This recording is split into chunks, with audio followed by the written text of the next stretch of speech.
검찰은 21대 총선이 끝나자마자 곧바로 선거사범 수사에 본격 착수했습니다. 당선인 가운데 90명이 수사 대상이라고 밝혔는데요. 더 늘어날 것도 예상이 됩니다. 홍민기 기자입니다.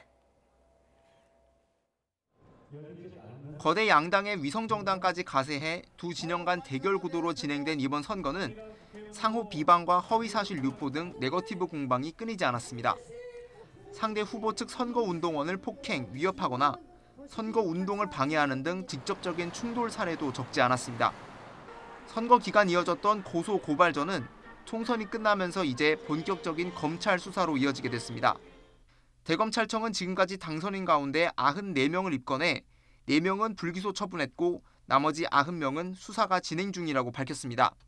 지난 20대 총선 당시 100명이 넘는 당선인이 수사 대상이었던 것과 비교하면 조금 줄었습니다. 전체 선거 사범을 유형별로 따져보면 흑색 선전이 가장 많았는데 유독 선거 폭력이 이전 선거보다 많았습니다. 검찰은 이번 선거 사범의 공소시효가 만료되는 10월 15일까지 전국 검찰청 선거수사 전담반의 특별 근무 체제를 유지하도록 했습니다.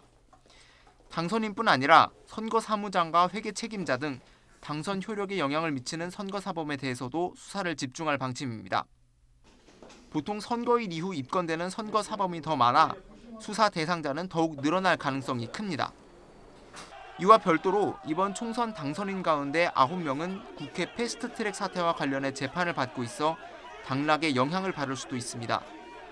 지난 20대 총선에서는 당선인 가운데 36명이 재판에 넘겨졌고 이 가운데 7명이 당선 무효형을 받았습니다. YTN 홍민기입니다.